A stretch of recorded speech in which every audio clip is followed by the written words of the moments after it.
میں doctor Farkhanda associate professor شعبہ اردو۔ میں آج ایم اے فائنل کے 9 پیپر راجستھان میں اردو غزل کا بقیہ حصہ شعراء ریاست ٹونک پر اظہار خیال کروں گی۔ راجستھان کی ریاستوں میں ٹونک کا نام نمایاں حیثیت رکھتا ہے۔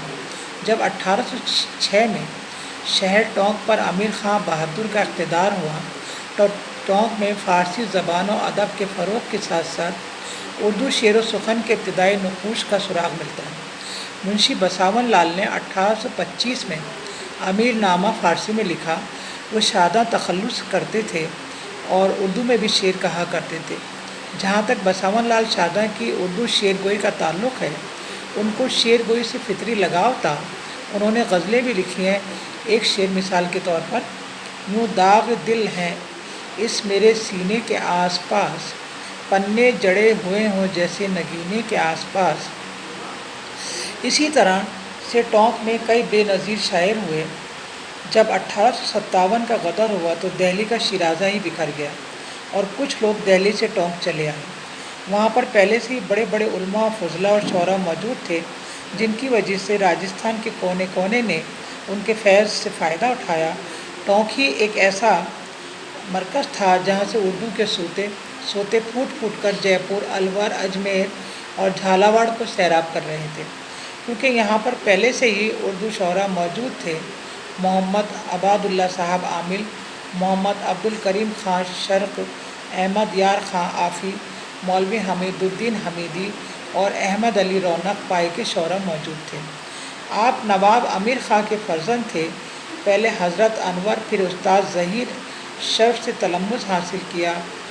آپ کی شاعری کا ایک نمونہ پیش ہے: دل زمانے سے ہٹ گیا اپنا، ہم بھلے اور گھر بھلا اپنا، پل میں تولا ہے پل میں ماشا ہے، یار کیا ہے عجب تماشا ہے۔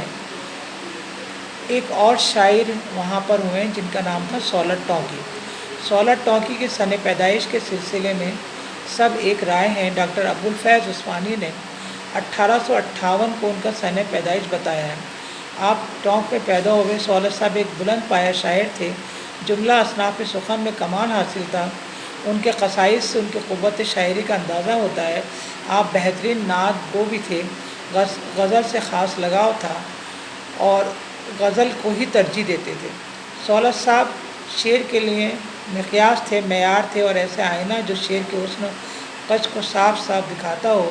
جس قدر جلد آپ کی نظر شعر کے حسن پر جاتی تھی، شاید ہی کسی کے جاتی ہوں۔ آپ کی سولٹ صاحب نے اپنی زندگی میں بہت شعر کہے، لیکن افسوس مرحوم کو اپنی اہمیت کا اندازہ نہیں ہوا ہے، اس لیے اپنا ریکارڈ سرے سے ہی نہیں رکھا۔ بہت تلاش اور جستجو کے بعد ان کا کلام بہرحال منظر عام پر آیا۔ ان کا ایک شعر ملاحظہ ہو: کسی کروٹ تو چین آئے، کوئی صورت تو کل آئے، الہی کوئی تو صورت تسلی کی نکل آئے۔ میں نادم ہوں بہت اے اشک بار، کیا کیا تو نے کہ ہنستے ہنستے ان کی بے طرح آنسو نکل آئے۔ ایک اور شاعر ہیں وہاں پر جن کا نام تھا سید شرافت علی اشرف۔ آپ کا پورا نام سید شرافت علی اشرف اور والد صاحب کا نام سید سلامت علی تھا۔ آپ کی جائے پیدائش مالپورہ، ضلع ٹونک ہے۔ آپ نے ورناکولر کی تعلیم حاصل کر کے ملازمت کا پیشہ اختیار کیا۔ آپ کو بچپن سے شاعری کا شوق تھا، مگر کوئی مکمل استاد نہ ملنے سے آپ نے شاعری کا آغاز 1940 سے شروع کیا۔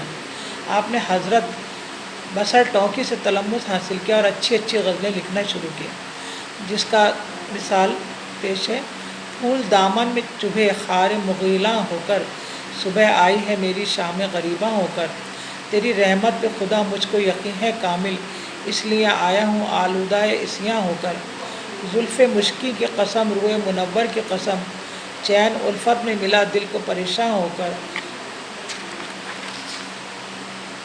احمد رضا خان رزمی یہ بھی ٹونک کے شاعر تھے اور 1930 میں پیدا ہوئے۔ آپ کے والد محمد رضا خان صاحب تھے۔ آپ نے منشی کامل کی ڈگری حاصل کی اور آپ نے اپنی مرضی سے ہی موٹر ڈرائیور کا پیشہ اختیار کیا اور جناب ابن حسن بزمی ٹونکی سے تلمذ لیا اور اپنی شاعری کا آغاز 1947 سے شروع کیا۔ ان کی غزل کے چند اشعار: پیش ہے۔ ہم پہ جو حادثہ گزرے گا گزر جائے گا، اثر حادثہ تم تک بھی مگر جائے گا۔ آشیاں جل کے میرا راز نہیں رہ سکتا، دور تک میری تباہی کا اثر جائے گا۔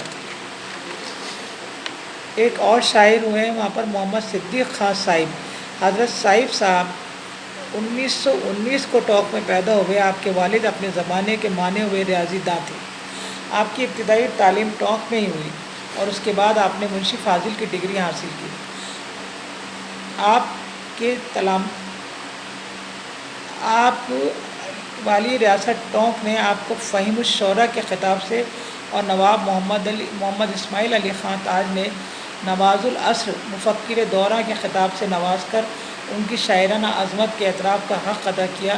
ان کے کلام میں بہت ساری خوبیاں ہیں جو بیان سے باہر ہیں۔ ملاحظہ ہو ان کے چند اشعار: آدمی زندہ درگور ہے، کیا ہے گمنام کی زندگی، جس میں ان کی توجہ نہ ہو، ہے وہ کس کام کی زندگی، وہ بھی دیوانہ کہنے لگے اب ہوئی کام کی زندگی۔ صاحب صاحب کے غزلیات کے علاوہ دیگر اصناف شاعری مثلاً حمد، نعت، قطعات، رباعیات، چار بیت وغیرہ بھی ہیں۔